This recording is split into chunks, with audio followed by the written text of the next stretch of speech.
Good afternoon, everyone, and welcome back to Teacher Tip Tuesday. I'm Clara Galan, Content Marketing Manager and former teacher here at Remind, and I'm looking forward to our 6th Teacher Tip Tuesday. For those of you who are just tuning in or are new to Teacher Tip Tuesday is a 5-minute professional development series in which we interview educators from around the world about innovative classroom practices and communication strategies and share their ideas with the Global Professional Learning Network. Today I'm very excited to be joined by Brent Clarkson, who's a 7th grade science teacher from Beckendorff Junior High School in Katy, Texas. So hi Brent, thanks so much for joining us. Hi Clara, how are you? I'm doing great. So I'm excited to learn a little bit more about yourself and your school. So how long have you been a teacher at Beckendorff Junior High? This is currently my 2nd year at Beckendorff. I've been teaching for 6 years. This is the 2nd year I've been there, and I teach 7th grade science. Cool. So what's one innovative classroom practice or strategy that you've been implementing in your science classroom? This year, I guess let me back up. Last year, I attended a technology conference in the Houston area, and I came across a guy named Todd Nesloney. I'm sure a lot of people that are watching are familiar with Todd. He's kind of a guru of the flipped class, and I made a decision at the beginning of this year to just kind of be brave. I had never tried it before, and to completely flip my class, and so I encourage a couple other teachers to join me, and so that's what I've done this year to just give my students an opportunity to dive deeper into the content when they're in the classroom rather than just kind of the boring lecture. So it's been great. I loved it. They love it. It's been good for them. So it's been a lot of fun. It's a lot of work up front, but it's a lot of fun. Yeah, that's awesome that you mentioned Todd Nesloney. We just saw him over at the TCEA conference.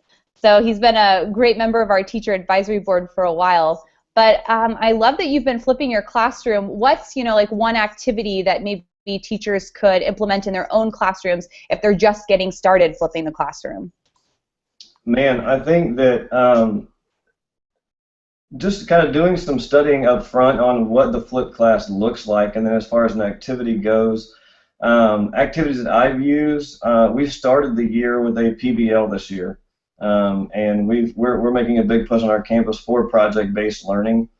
And the one we started with, we had our first unit, and so we basically told our students that you're an author, you're a children's book author, and you have to write a book about the content of cells targeted towards an elementary school kid. And so I gave that, I guess for that one I didn't really front load the content like you would for a flipped class. But that's an activity that we can do in that setup of a flipped class, because you want to have something that's going to be engaging for them, because they've gotten their content at home, and people that are going to flip their class probably know this. They've studied enough. They're going to get their content at home. They're going to come to class. They're going to do activities that are more hands-on, that are more in-depth, that are more engaging, and likely more rigorous than sitting there and taking notes and having the teacher be the so-called sage on the stage and just, as I tell my students, vomiting information on them. I know that they don't really like that, so they've really enjoyed the flipped class model. That's great. It sounds like a really authentic learning experience for students to be able to create that book and instead of, like you said, just listening to a lecture. Are there any particular resources that you would recommend for teachers who are getting started with project-based learning or with flipped classroom that you found really helpful when you were getting started? Gosh, most of the resources that I know about are going to target towards the flipping, and they came straight from Todd. Todd's got a great website to pull from. I stole most of my stuff straight from him, as far as I use sophia.org, sophia.org, to post my videos. I also post them to YouTube because I don't want students to have excuses and they, oh, I forgot my Sophia account or whatever the case may be, or Sophia was down, I couldn't get into it. Well, you have another option on YouTube. And our district also has some resources that they use, and I'm able to post those videos too. So there's multiple platforms my students can pull from. Obviously, Remind is one that I use heavily with the flipped class because I'm relying on them to go home and take their notes and be responsible for that.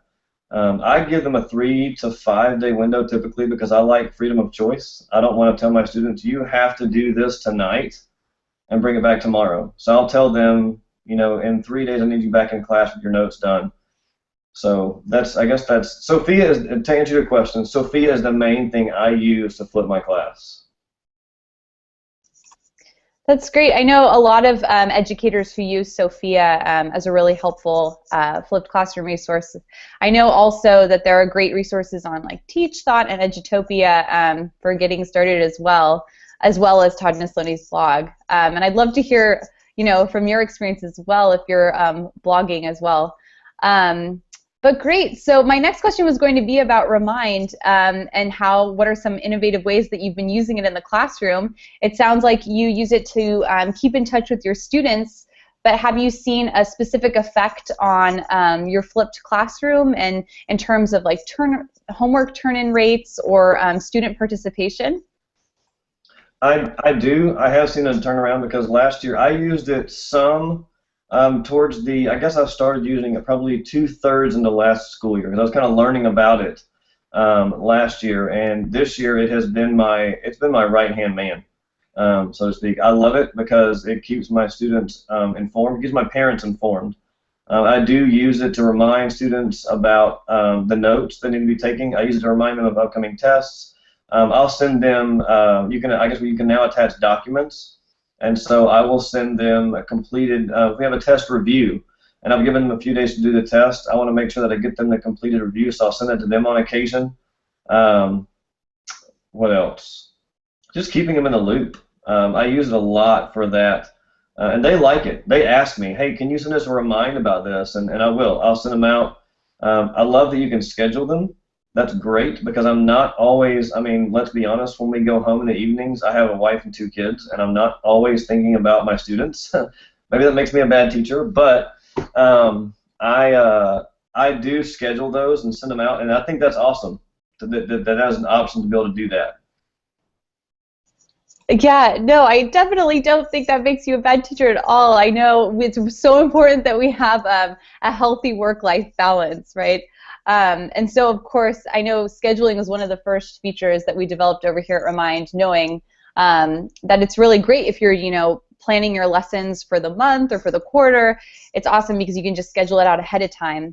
And I know that you mentioned documents as well. So actually, we recently released voice clips too. So now you can send photos, files, and voice clips also. So maybe that's something to try out with your students. That's great. I did know you could send photos. I have taken some photos of stuff that's on my board or whatever for the class and just shot it to them. Didn't know you could do the voice stuff yet. That's really cool. So I'll definitely have to try that.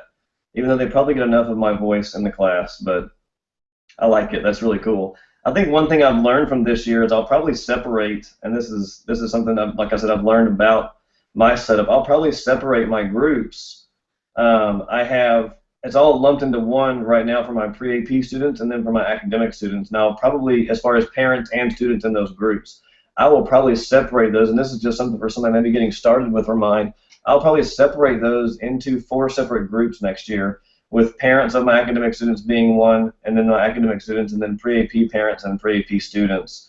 Just so if I want to send everybody something, I can, but if I also want to separate it out and just send something to the parents, I can do that as well. So that's a learn for me this year as far as Remind goes.